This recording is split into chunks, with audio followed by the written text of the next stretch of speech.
Good morning and welcome to day 2 of Northwest ILL Conference. This session is the search for interoperability, configuring ISO-based lending between consortial libraries. Our presenters this morning are Rebecca Crist, who's the Shared Resources Program Coordinator for ASERL, and I'll let her explain what that is. Amy Chu, Director of Collection Management and Sharing at the University of Tennessee. And we have Courtney Taulbee, Head of ILL and Document Delivery at the University of Kentucky. So this morning, they will be presenting. At the end, we'll do some Q&A. We are being recorded with their permission, and we will make these recordings available after. And I think we're targeting within a 3-week time frame, but you'll look for it. You'll get an announcement at Hoover. And I think that's about it. We're ready to begin. So over to you, 3. Thank you. Thank you. Courtney, Amy, Cynthia, I'll go ahead and start us off. Hello, everyone, and welcome to our presentation. We're excited to see you all, and I wish we could be there in person. I do real quick want to give acknowledgement to Miriam Winook, who was originally part of the planning for this presentation and who is not going to be presenting with us today, but whose contributions in this work have been extremely valuable. And we're jealous that you are all there in person, and we are sitting here in our homes and offices, missing out on the fellowship and friendship. Slide, Courtney. I think the next one's going to be our names, isn't it? There we are. As she just so wonderfully introduced us, this is who we are. And let's go to the next slide. I'm going to give you a real quick overview of who ASERL is and what we've been doing and how we got to this point. And either you already are part of ASERL and already know all of this stuff, or you're not part of ASERL and you don't really care what options we offer. So I'll go pretty fast. For the last couple of years, we've been looking at ways to improve resource sharing options across our consortium. And I'll start off with a little bit of background on who we are and how we got here, and then I'll hand it off to my talented colleagues who actually know something about resource sharing. I just sort of am lucky enough to participate from the consortial perspective. ASERL is a longstanding consortium of 39 libraries across the southeastern US. We don't have a shared ILS or ILL system, but we do offer a handful of ways for our members to engage in resource sharing, such as fee-free reciprocal agreement and a rapid ILL pod. Those options are up on the screen, but as I said, you either already know them or it doesn't really pertain to you, so I won't go into depth, but the gist is that ASERL wants to help members find and access materials across the consortium, but we don't manage or license systems or products for the group. In fact, many of our members have agreements for their systems through state-level consortia, and we have no need or interest to tell them what systems they should use. We do, though, want to make sure that whatever system they're using, they can easily borrow from their ASERL peers. Slide, please. So who are those peers? I mentioned ASERL is 39 academic research libraries, and here's a quick snapshot of who those libraries are. They're all larger academic institutions, big lenders, big borrowers. You'll note here that they are spread across 12 states, from Baltimore down to Miami and New Orleans up to Arkansas. One notable thing here is the number of other consortial and lending networks that we overlap with. So we know that there are state systems, there are university systems, there are other consortia that are also participating in resource sharing across this region. And some of those determine the systems in use. Next slide, please. We've been tracking borrowing and lending over time, and I suspect this rough pattern is probably familiar to many of you. ILL, ILLiad, and Rapid has decreased over time, dropping steadily since the pandemic, dropping steadily to the pandemic and then leveling off. The red arrow shows the pandemic year when we saw a steep drop in returnables. I'm sure many of you did as well. I'm not 100% sure about why things have been so consistent since FY21, but it may be that this is the baseline corpus of materials that will just always see some use. or that it's the unique content or some other explanation. I think one likely scenario is that more lending is passing through other channels, Alma to Alma, Reshare, Rapido, or other methods that haven't been captured by our traditional statistics gathering. Because ASERL doesn't run those systems, we're really reliant on the vendors and libraries to provide data, and those sources are becoming more diffuse. Certainly in the last 2 years, a few of our schools adopting Rapido has contributed to the slight drop we've seen since 2023. Next slide, please. Knowing that we wanted to try to capture a picture of lending across the consortium and to try to figure out where the friction was coming from in passing transactions between those systems, we started tracking the systems in use to see where we might find interest groups or peer networks.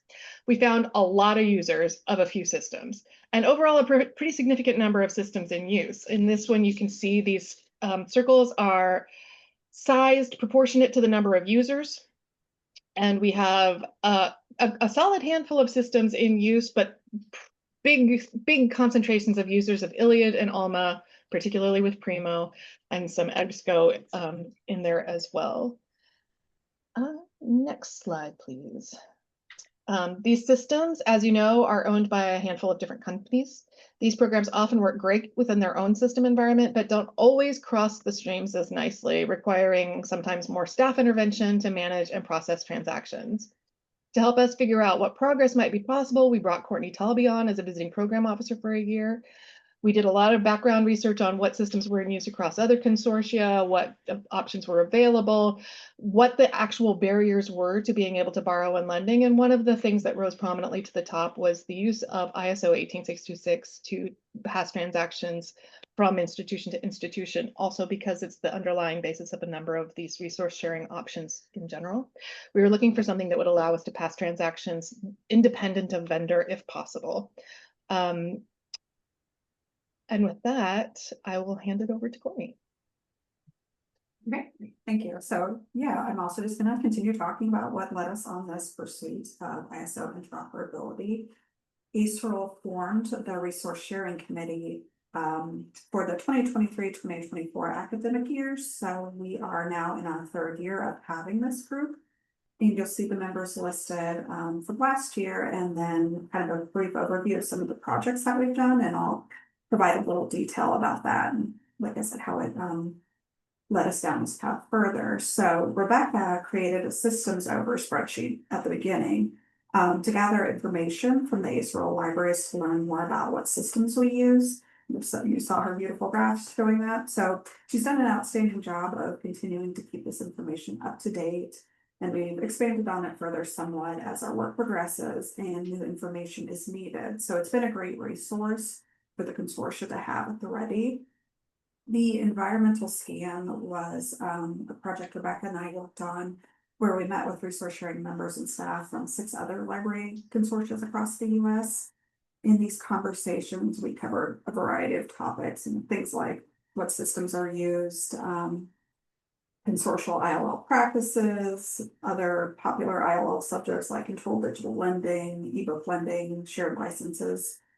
We wanted to learn what pursuits they've made or the interest they may have in these topics, as well as collecting information about products and services they have or utilize at a consortial level. So other topics that came up just kind of naturally in these conversations include things like addressing accessibility and resource sharing, and consortia services at large, as well as digital initiatives being considered at a consortium level. We found out that for the most part, ASERL seems to be in line with its consortia peers. We have interest and are exploring many of these topics, and we've made some baby steps so far, but haven't yet implemented some of these at a consortial level for various reasons. So it'll be interesting to see what steps are made in the next few years for resource sharing groups and services within consortia. Additionally, the resource sharing group, led by our member Jacob Fontenot from Louisiana, we decided to do a statistics project. And the reason we did the project was we were looking to address issues like libraries looking to reduce dependency on a particular system or vendor, or looking at switching systems altogether, to better learn how we as ASERL libraries can support each other in resource sharing. So we decided we needed to establish our work at a foundational level by reviewing how we borrow and lend to each other as ASERL partners and how much we could potentially increase sharing. So the 7 libraries represented in our group were all ILLiad users at the time. So we reviewed our ILLiad borrowing stats from the 2023 calendar year. And I won't go too in depth about it. There's a lot of detail and various factors, but we found out that for loans, we could have filled or potentially filled up to 73% of loans. And for articles, it was a little trickier since many of us use Rapid ILL, but we were able to determine that we could potentially fill 84% of non-returnable requests either through ASERL partners directly or through the Rapid ILL service. And then lastly, and most importantly, probably increasing and improving community building and engagement was important to the working group from day one. So we made sure to prioritize these endeavors. We increased the number of community calls from those that we have been having in previous years.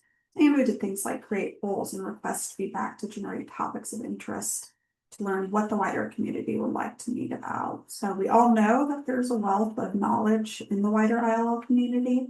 And we solicited volunteers to lead some of these calls. And some of the feedback we received in these calls was on the topic of interoperability. That was one of the more popular topics. So we decided to then form a subgroup that focused on this vast topic, and a call for volunteers was sent out. And these fine folks you see on the screen step up to the plate. So I want to give them the credit where it's due. We explored a few avenues, like on a peer-to-peer setup and having conversations from representatives of products born out of the library community, like Project Reshare and IDS Networks Crosslink. However, our focus shifted to an idea around implementing the ISO standard about interlibrary loan transactions at a consortial level. And I'll hand it off to Amy to talk more about what that process has looked like so far. Hey, so as to reiterate some of what Courtney said, some of the biggest problems that we faced as a consortia were wanting to maintain those existing partnerships, which have become increasingly disparate since we gathered those stats on what systems people are using in 2023. Something else that is difficult with all these different systems that people are now migrating to is how do we find what people have and whether or not it's available?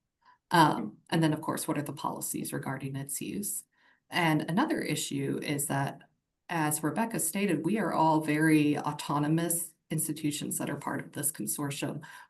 We all have different workflows and ways of managing what we need. We sometimes are part of other consortiums as well that also have expectations about what tools are being used. So we really, as these changes keep happening, as these systems become more disparate, we needed a way to make sure that we could continue to connect with each other while maintaining that individual autonomy that we value. If you go to the next slide, please. So at the time, when we began the Interoperability Committee, these were some of the tools we thought we might have to address those problems. So the first is those ISO connections. And we considered doing an ILLiad to ILLiad pilot where we would use ISO and Z3950 lookups to see availability in others' catalogs and request those materials from each other, just to see if we can do it. And so we did work on that pilot project also between a few Rapido libraries, like some individual libraries were doing this outside of the interoperability group, connecting with other libraries. I know we had some success connecting with libraries in the Pacific Northwest and along the East Coast who were outside of ASERL. But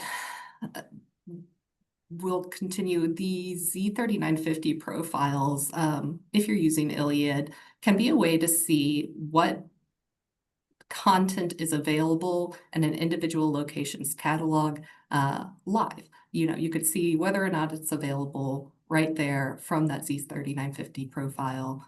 And Atlas has excellent documentation on how to set those up and how to create a custom search to look across a group of profiles that you can group together. So that was something that we knew was a tool we had, and we've tried to since trial implementing. And then there are, of course, other systems that are based on those ISO connections. In Tennessee, we share with the public libraries, the academic libraries share with the public libraries using Autographics Share It. And we had already had ISO set up ahead of this interoperability group, which turned out to be useful to sort of lay the groundwork for what we wanted to continue to do, because we had already been incorporating these share it requests being imported into our ILLiad instance, so we could process them just as we would any other request. And that's part of one of the problems we wanted to solve too, is just trying to maintain easy workflows that are well known at our institutions and try to reduce that cognitive load for our staff who are processing these requests. Okay, so as we continued, we looked at a lot of options to try and address these problems. And so some of the other things that we looked at were very vendor-specific solutions. We looked at the ALMA to ALMA peer-to-peer resource sharing. So, oh, I'm sorry. Thank you for moving to the next slide. And I've included some links to information about these various things. We had conversations with Project Research Share. We looked into OCLC sharing for groups, OpenRS, and then another system that is in development that we were pretty excited about is called Crosslink. And that intends to be a broker service that can actually connect disparate resource sharing systems and have them communicate with each other. Okay, next. I think that's me. Done me. Sure. Okay.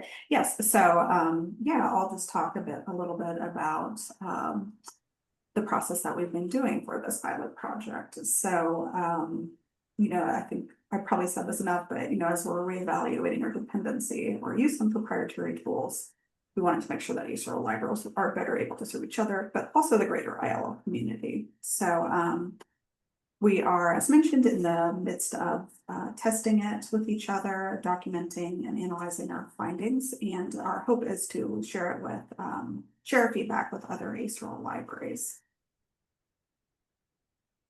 So there has been some successful testing already. We've learned a lot by trial and error and are continuing to do testing. Those of us originally on board when the project began were all ILLiad users, so we decided to start there, as Amy touched on, and do our testing using that platform. So we started a draft document where we are including more in-depth descriptions that we found helpful when we were trying to learn it ourselves, and adding some tips that we think others might find useful in setting up the process. So we plan to expand this to include other platforms, and particularly examples of this process between two different systems, since that's part of the end goal here. And I'll just go ahead and give some examples, further examples of things we've learned. So I can attest it took me a bit to understand finding out the appropriate information from my own configurations that I need to share. And then on the other side of that coin, configuring everyone else's for my own use. So maybe someday there will be an easier, simpler way to access this information. But for this group, we had to work locally with our appropriate colleagues at our own institutions to find out the necessary details. Also, setting up the Z3950 server connection, so you can see the partner's institution holdings, is a worthwhile step. It isn't necessary per se. You don't have to have it set up to send a request, but in our own regular use of ILL practices, we know it's helpful to know which particular libraries own the title. So it just makes streamlining your workflow easier. And then one tip we have from that is that the information may need to be entered manually rather than copying and pasting. I think Amy figured that out for us, because I know I was personally lost about that one. And then there are also, you may encounter some firewall issues. So again, you'll need to work with your folks at your local institution to fix this issue. I had to work with somebody in our library IT who then had to work with our campus IT So, and that's the same for the port issues. So with that one, you all will have to work with your local team and then possibly the vendor as well to make sure the appropriate ports are open. And then likewise, Amy and I learned when testing that the request default showing the patron's name. So if you are hosted, you need to contact either OCLC or Atlas, whoever hosts you, to disable that feature for you. And then if you're self-hosted, there is an SQL script that needs to be altered to turn this feature off. So those are just some examples and highlights of things we've encountered so far in the testing process. And like I said, we plan to add any other examples that we come across to help it create a smoother setup and workflow. So we encountered quite a few problems, and even though we got to a point where we feel like, okay, yes, this works, it's successful, it's incredibly fiddly and intensive to set up. Even after you know what to avoid and what exactly to include, there's a lot of steps in the process. That's why we're trying to make documentation that is as complete and like Amy idiot proof as possible. So it's tricky. And then of course we've run into other issues about forever we have used our OCLC symbols to indicate what library we are. And there is problems with maintaining that in a universal setup. And as of now, there are no universal naming conventions to adhere to, or nothing that everyone has agreed on. And so that's something that is an issue as we're going through this. Several people tried multiple iterations of a symbol to create to use as their ISO symbol, trialing and erroring until we got to something that worked for them. And then, of course, we still are not exactly sure how we can assess consortial activity across multiple systems in any clear way. And so that's still something we're trying to figure out. But some of the benefits, of course, from this being successful is that we have a way to maintain those connections as our ASERL colleagues move to disparate systems. We have found a way that we can potentially connect with them, which I'm going to skip to the last point. And once that setup is complete, at least in ILLiad, the processing happens like usual. So that makes it easier for us as a lender if we have people who are placing borrowing requests from us using ISO. It's just coming into us. It looks just like normal. We're processing it as is, and that's not an issue. On the borrowing side, I imagine some of those discovery issues do still come into place. It's hard to see who all has what when there's really no longer a very central discovery option. But we did find being able to do those Z3950 profiles, if you have ILLiad, to be able to see at once if content is available at a library is useful. Next slide, please. So what do we hope for the future? I, for one, I want Crosslink. I want something that's just going to let us all work as we need to and have it just be smooth and work together. I hope Mark Sullivan at the IDS Network's ears are burning. That's who the IDS Network is, who is developing Crosslink. We do have some links available in our slides to more information on those products, but really, it just comes down to we need a good vendor-built option to improve these types of interoperability features because we need to be able to share with each other. Something else that would be helpful is a cross-platform directory that includes information about ISO connection information or institutional policies, something that is more universal and not specifically vendor-based. And we would like a way to have comprehensive statistics that we can relate across resource sharing platforms. And as far as ASERL is concerned, we're still working on refining and expanding that documentation. We will have a link to that we would appreciate feedback on. And now we're going to be moving on to ILLiad to Ex Libris testing, sort of more in full and formally amongst the ASERL libraries. Fingers crossed. Okay. Sorry. So, these are some links to the resources, and these will be available from our slides. We've got just some good information about ISO options in ILLiad and ISO. We've got that documentation, which again, we would like feedback on. Brandeis, I think, has an excellent example of how to display your information to other libraries, so you can have a setup. So we've included a link to that. Thank you for that. And then California State University also has an excellent guide on how they've set up their ILLiad and Rapid ISO connections. So that can be another source to look at for more information on this process. And then we have some works cited as well, which are too tiny to read out to you. But if you want to download the slides later and take a closer look at those, you are more than welcome to. Okay, I think now we are ready for questions. Okay, we'll take some questions in the room, and I have 3 online too. So shall I begin with one online? Can I jump in? Can you hear us? Yes. Amy, would you mind if I drop the link to the SOP document into the Whova chat? Yeah, please do. Okay, first question. Have you considered using ISIL codes for library symbols? I'm not sure if it would suit your needs. Yes, I think that would be a great thing for us to like point to, as this already exists as a universal option. One thing we ran into though was we had already set up our ISO and had many, many connections with it. And if we went and changed our ISO symbol, we would then have to have everyone that we've already connected with change it again.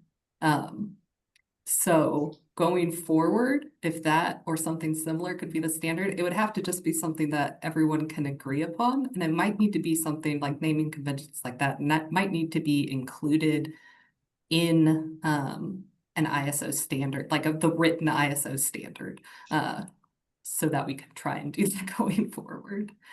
What about you, Courtney? Did you consider that at all? I actually missed what was the suggestion? Oh, the ISIL codes for library symbols. That's like the international. Oh, yeah. That would be, I agree, it would be a good idea, but yes, I don't really have anything other to add. I was kind of considering it from my point of view when I was looking to create ours as just kind of something neutral. But again, I agree, going forward, it would be nice to just have a standard convention that we're all following. Question from the room before I ask more online questions. Okay, a second question from the virtual room. Have you oh, wait a minute, sorry about that. Are your libraries interested in ISO connections with libraries outside your group? We want to be your friend. Yes, I would say yes. I'm sure that's going to vary library by library for the moment. Some of us who feel more comfortable with having made those connections with other libraries are probably gung-ho about it. But the rest of ASERL, I don't want to speak for. I think I can say that across the consortium, we have people are at different places, and